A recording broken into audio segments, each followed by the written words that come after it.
প্রিয় শিক্ষার্থী, কপি কলে 3 নম্বর ক্লাসে স্বাগতম। চলো আমরা 3 নম্বর আরও একটি ম্যাথ দেখি। যে ম্যাথে দেখা যাচ্ছে যে টেবিলের ওপর M1 ভরের একটি বস্তু রাখা আছে এবং দুই পাশে M2 এবং M3 ভরের দুইটা বস্তু ঝুলানো আছে কপি কল দিয়ে। কোশ্চেন করা হচ্ছে যে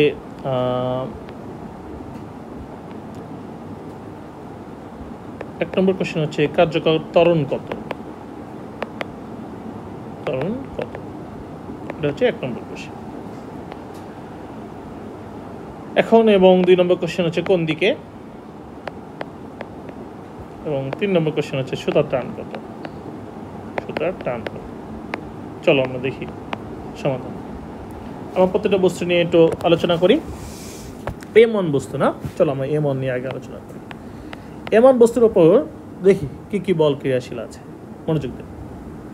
M1 বস্তুর ওপর পৃথিবীর একটা আকর্ষণ বল আছে এবং সেটা নিউটনের থার্ড ল অনুসারে 0 হয়ে যায়, যেহেতু সমান এবং বিপরীত প্রতিক্রিয়া থাকে এজন্য, যেটা আমরা কপি কল 2 ক্লাসে দেখেছিলাম। তাহলে M1 বস্তুর ওপর সুতার টান আছে দুই দিক দিয়ে। খুব ভালো করে দেখো, এই দিক দিয়ে একটা সুতার টান আছে, আমি ধরলাম এটা T1। এই দিক দিয়ে একটা সুতার টান আছে, আমি ধরলাম সেটা T2। এবং আমি ধরে নিয়েছি কার্যকর ত্বরণ এই দিকে হবে। আমি ধরার উপর ধরে নিয়েছি, যদি আমার লাস্টে কার্যকর ত্বরণের মান পজিটিভ আসে তাহলে আমার ধরা ঠিক আছে, এই দিকেই ত্বরণ হবে। ঠিক আছে, তাই চলো, তাহলে আমি ধরে নিয়েছি কার্যকর ত্বরণ এই দিকে হবে। তাহলে M1 বস্তুর ওপর কতটুকু বল ক্রিয়াশীল সেটা এখন বের করতে হবে। যেহেতু আমি ধরে নিয়েছি যে এই দিকে ত্বরণ হবে, M3 বস্তুর দিকে ত্বরণ হবে, তাহলে নিশ্চয়ই M1 বস্তুর ওপর দুইটা সুতার টান আছে, একটা হচ্ছে M3 বস্তুর দিকে আর একটা হচ্ছে M2 বস্তুর দিকে। আমি কার্যকর ত্বরণ ধরেছি M3 বস্তুর দিকে, তাহলে অবশ্যই M1 বস্তুর ওপর M3 বস্তুর জন্য যে সুতার টানটা সেটার মান বড়, T2 বড়, আর T1 কি ছোট, সমান সমান তার কার্যকর ত্বরণ M1A। তাহলে আবার একটু বলি, M1 বস্তুর জন্য 3 ধরনের বল ছিল। একটা হচ্ছে পৃথিবীর আকর্ষণ বল, যেটা নিউটনের থার্ড ল অনুসারে 0 হয়ে যায়। এটা হচ্ছে M2 50 কেজি ভরের জন্য T1 টান অনুভব করে, আর 60 কেজি ভরের বস্তুর জন্য T2 টান অনুভব করে। আমরা ধরেছি যে কার্যকর ত্বরণ হবে সেটা 60 কেজির দিকে, তার মানে T2-র মান T1 অপেক্ষা বেশি। তাহলে M1 বস্তুর ওপর কতটুকু ক্রিয়াশীল আছে, T2 মাইনাস T1 সমান সমান M1। এবার আসি, গেল M1 গেল, এবার M2-র ক্ষেত্রে চলো। M2-র জন্য যে সুতার টান সেটা ওপরের দিকে ক্রিয়াশীল। M2 বস্তুকে সুতা ওপরের দিকে টান দিয়ে ধরে রাখছে, তাহলে এটা সেই T1-এ, যেহেতু এটা একই সুতা T1-এ, এটা যদি T1-এ হয় তাহলে এই যে এটা যা এটাও তাই T1-এ বসে গেল। তাহলে এখন যেহেতু কার্যকর ত্বরণ M3 বস্তুর দিকে হচ্ছে, তাহলে M2 বস্তু ওপরের দিকে মুভ করবে, তাহলে অবশ্যই T1-এর মান M2G অপেক্ষা বেশি।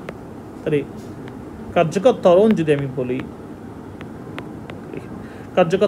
আমি বলি তাহলে T1 মাইনাস M2G সমান সমান M2A।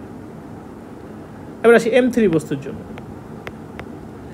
M3 বস্তুর জন্য পৃথিবীর দিকে আকর্ষণ বল আছে M3G, লিখতে পারি। তাহলে এখন এবং দেখা যাচ্ছে M3 বস্তুর জন্য একটা সুতার টান আছে, যেহেতু ওপরের দিকে সুতার টান T2 কাজ করছে, খুব ভালো কথা, T2 কাজ করছে। তাহলে এবং M3G দিকে ত্বরণ ধরেছি, তাহলে M3G যেটা সেটার মান বড় হবে, T সমান সমান M3A। তাহলে M1 বস্তুর জন্য কার্যকর ত্বরণ বল কত সেটা বের করলাম, M2 বস্তুর জন্য কার্যকর বল কত সেটা বের করলাম, M3 বস্তুর জন্য কার্যকর বল কত সেটা বের করলাম।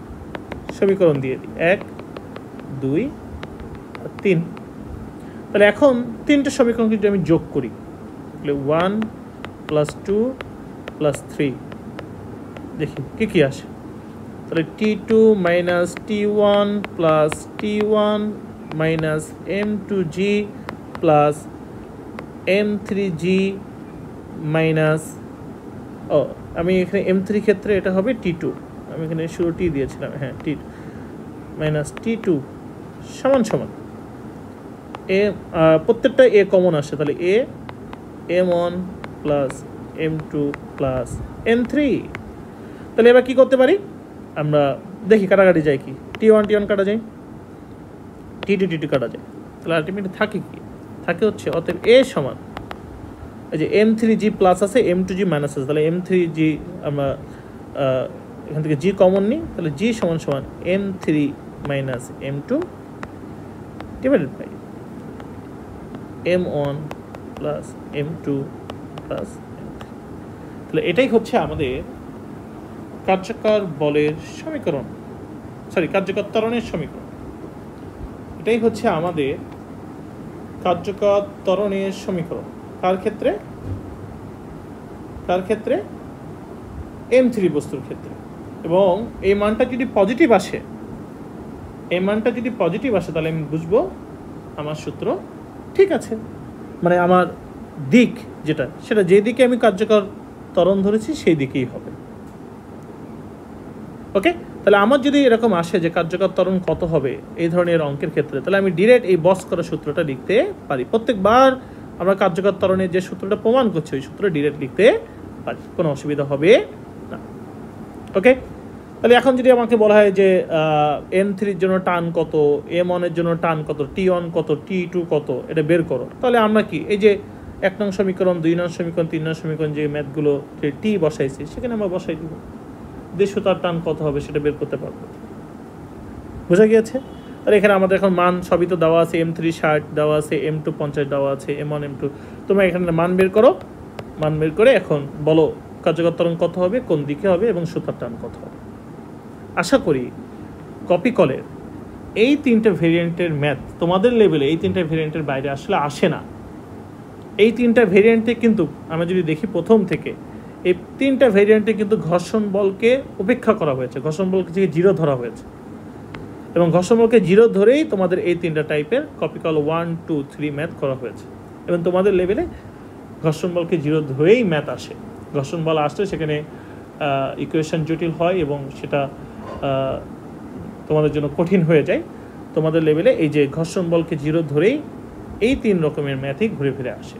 আশা করি কপি কলের ম্যাথ তোমাদের ইনশাআল্লাহ আর কখনো সমস্যা হবে না। ধন্যবাদ সবাইকে।